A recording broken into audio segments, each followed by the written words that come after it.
बिस्मिल्लाहिर्रहमानिर्रहीम। अस्सलाम वालेकुम नादरीन, आप यूट्यूब चैनल देख रहे हैं। मैं इमरान खान हूं। सबसे पहले इमरान खान साहब का स्टेटमेंट, क्योंकि जो भी मुज़ाकरात का मामला था वो कटाई में पड़ गया। उसका रीज़न इमरान खान साहब ने खुद बताया सहाफ़ियों से बात करते हुए।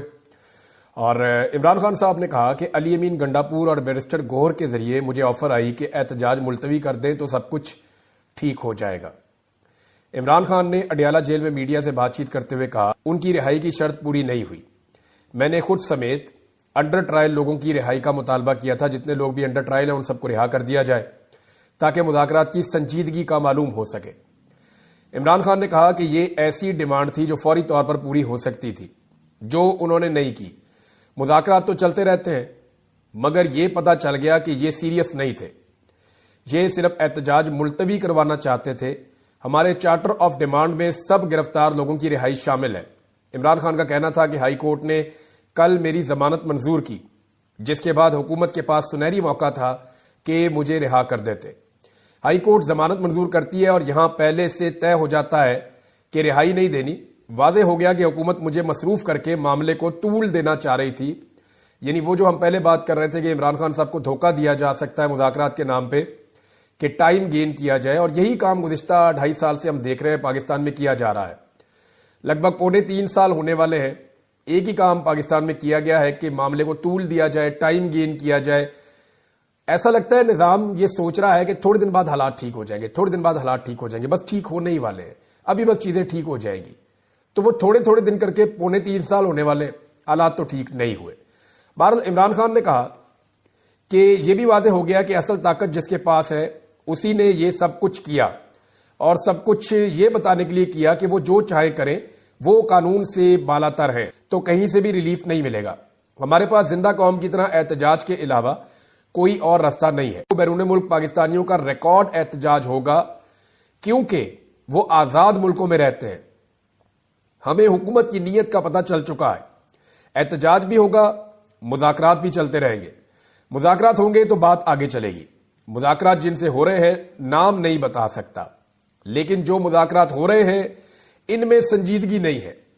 इमरान खान ने मजीद कहा कि मैं जेल में हूं और मुझ पर केसेस बनाए जा रहे हैं। उसी को बनाना रिपब्लिक कहते हैं। एहतजाज 100% कामयाब होगा। अब वादे हो चुका है कि मुझे 24 नवंबर से पहले रिहा नहीं करेंगे। हम इनकी क्या बात माने? अगर वो बातचीत में संजीदा है तो हमारे लोगों को रिहा किया जाए। जेल में रहते हुए मुझ पर 60 केसेस हो चुके हैं। सारे मरकजी केसेस में मेरी जमानत हो चुकी है, मगर इसके बावजूद रिहा नहीं किया जा रहा। इमरान खान साहब ने सारा बताया जी कि अली अमीन गंडापुर और बैरिस्टर गौहर आए थे।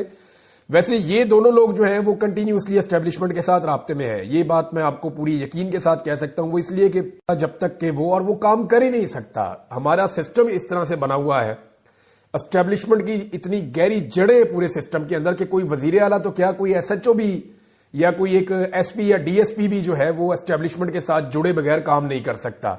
एस्टेब्लिशमेंट की जड़ें बहुत गहरी है निजाम के अंदर, तो वजीर आला तो ऐसा सोच भी नहीं सकता। अब अलीमा खान साहबा ने भी इसकी तस्दीक की। उन्होंने कहा जी इमरान खान साहब को मुज़ाकरात की पेश की गई, 10 दिन के लिए टाइम मांगा गया था। जो मुज़ाकरात करने वाले दूसरे लोग हैं जिन्होंने अली अमीन गंडापुर से रब्ता करके मुज़ाकरात किए या बैरिस्टर गौहर को इंफॉर्मेशन है, उन्होंने कहा जी कि 10 दिन दे दिए जाए, 10 दिन के लिए एहतजाज आप मौखर कर लें और मुज़ाकरात जो है वो फिर आगे बढ़ते जाएंगे। अब इसमें जो डायरेक्टली उनका स्टेटमेंट है वो ये है कि इमरान खान ने कहा कल मुझे उन्होंने ऑफर किया आप 10 दिन के लिए एहतजाज मुलतवी कर दें, हम बातचीत करने के लिए तैयार हैं। मैंने कहा ठीक है, पहले बेगुनाह लोगों को रिहा करो। बजाय रिहाई के मुझ पर एक नया केस बना दिया गया। इससे वादे हुआ कि ताकतवर लोग जिस वक्त चाहें आपको कैद में रख लें और जब चाहें आपको रिहा कर दें।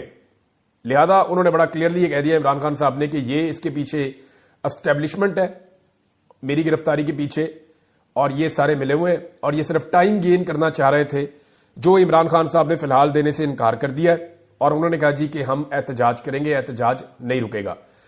मोहसिन नकवी को बुला लिया जी, इस्लामाबाद हाईकोर्ट ने इसका नोटिस ले लिया। इस्लामाबाद हाईकोर्ट के अंदर वो एक केस चला गया था, वहां पे चीफ जस्टिस के पास ये केस लगना ही वहां था। इस्लामाबाद में जब भी कोई हुकूमत से मुताल्लिक या एस्टेब्लिशमेंट से मुताल्लिक कोई भी चीज आती है, वो 90% जो है वो जाकर सीधा चीफ जस्टिस इस्लामाबाद हाईकोर्ट के पास ही लगती है। वो इख्तियार भी उनके पास ही है। तो वो केस उनके पास जाके लग गया और उन्होंने वहां पे तलब कर लिया वजीर दाखिला को, और वजीर दाखिला का शुक्रिया भी अदा किया कि आप आए। तो वजीर दाखिला ने वहां पे बातचीत की। बहरहाल अब ये केस चल रहा है कि इस एहतजाज को कैसे टैकल करना है। अब अदालत के जरिए से कोई हुक्म लेने की कोशिश की जाएगी। बहरहाल मोहसिन नकवी ने बाहर निकल के बातचीत की है और मोहसिन नकवी ने कहा कि पीटीआई के साथ कोई मुज़ाकरात नहीं हो रहे क्योंकि धमकियों के साथ बातचीत नहीं हो सकती है। चीफ जस्टिस का जो भी ऑर्डर होगा उसके ऊपर हम अमल दरामद करेंगे। मुझे लगता है चीफ जस्टिस से सख्त ऑर्डर लेगी ये हुकूमत और उस ऑर्डर को बुनियाद बनाकर लोगों के ऊपर फस्तायत, जुल्म और जबर किया जाएगा। अब चीफ जस्टिस का जो सख्त ऑर्डर है वो किस नौयत का होगा ये हम देख लेंगे आने वाले वक्त में। अच्छा, उन्होंने कहा जी कि सवाल ये पैदा होता है कि सिर्फ खास दिनों में पीटीआई क्यों एहतजाज कर रही है। अब ऐसे वक्त में एहतजाज की कॉल दी है जब बेलारूस के सदर पाकिस्तान, ओ यार कुछ ना कुछ तो पाकिस्तान जो हो ही रहा होता है ना। थोड़े दिन पहले एहतजाज कर रहे थे तो आपने कहा था जी वो जो है वो मलेशिया के वजीर आजम आ गए, हालांकि वो उस दिन जा रहे थे जिस दिन उन्होंने एहतजाज की कॉल दी थी। उससे थोड़े दिन पहले जो है वो आसिफ अली जरदारी नाना बन गए थे। उसके बाद जो है वो नवाज शरीफ साहब का बेटा दिवा। कुछ ना कुछ तो इस मुल्क में हो रहा होता है। कभी मरियम नवाज की सर्जरी निकल आती है, कभी कुछ हो जाता है, कभी कुछ ना कुछ। एक मुल्क है भाई इतना बड़ा, तो बेलारूस का सदर आ रहा है। हद हो गई वैसे आप लोगों की। मैं हैरान होता हूं कि बेलारूस का सदर आएगा, आगे पाकिस्तान का सारा कर्जा उतार के वापस चला जाएगा, ये होगा। यानी मेरी समझ से बाहर है। कोई ना कोई तो पाकिस्तान में आता ही रहता है हर वक्त। इतना बड़ा मुल्क है भाई, 25 करोड़ इसकी आबादी है, एटमी पावर है दुनिया की 7वीं। तो यहां पे तो लोग आएंगे और जाएंगे। हमने अपने अंदरूनी मामलात को उठा के हम कहां पे जाके जोड़ देते हैं। मोहसिन नकवी ने एक और इल्जाम लगा दिया कि जी खैबर पख्तूनख्वा से जो लोग आते हैं ना उनमें अफगान शहरी बहुत बड़ी तादाद में होते हैं। ये एक सवालिया निशान है। फिर उन्होंने कहा जी कि एक और चीज उन्होंने उठाई, ये जो दहशतगर्दी का वाकया हुआ इस पर मोहसिन नकवी ने कहा जी उधर हम ख्याल करें या इधर ख्याल करें। आज 38 लोग शहीद हो गए हैं करम एजेंसी में। अब हम वहां ध्यान रखें या यहां ध्यान रखें। अब ये बहुत बड़ा दहशतगर्दी का एक वाकया हुआ है और 38 लोग वहां पे बताए गए हैं। अब तक की इतला के मुताबिक जो शहीद हो गए हैं, गाड़ियों के ऊपर अंधाधुंध फायरिंग की गई है। ये पारा चनार से जाती हुई गाड़ियां। इसके ऊपर 2 स्टेटमेंट्स हैं अल्लामा राजा नासिर अब्बास साहब, क्योंकि वो इसके साथ जुड़े हुए हैं तो मैं उनके स्टेटमेंट आपको पढ़ के सुना देता हूं। खैबर पख्तूनख्वा के जिला करम ओचित में दहशतगर्दों ने कानवाय पर फायरिंग की। उसके नतीजे में कमोबेश 38 अफराद की शहादत और कुछ जख्मी भी हुए हैं लोग। ये इंतहाई अफसरदा हूं मैं। दहशतगर्दी की इस घिनौनी वारदात की जितनी मजम्मत की जाए कम है। हमने बहुत दफा सूबाई और वफाकी हुकूमत को इस बारे में बताया, एहतजाज भी किए, लेकिन किसी के कान पर चूं तक नहीं रेंगी और इस जुल्म को रोकने में सब नाकाम साबित हुए। वजीर आला खैबर पख्तूनख्वा भी सूबे में अमन व अमान के क्याम में नाकाम हो चुके हैं। हकीकत तो यह है कि वो जिला करम पारा चनार का डिप्टी कमिश्नर और डीपीओ तक हटाने का इख्तियार नहीं रखते। ये बात ठीक है, एक डीपीओ को या एक आरपीओ को या एक डीसी को नहीं हटा सकते। वजीर आला जरूर है लेकिन इख्तियारात कहीं और है। मरियम नवाज के पास भी इख्तियारात नहीं है, लेकिन मरियम नवाज की तो समझ आती है ना कि मरियम नवाज फॉर्म 47 पे आई हुई है। मरियम नवाज की जाली हुकूमत है।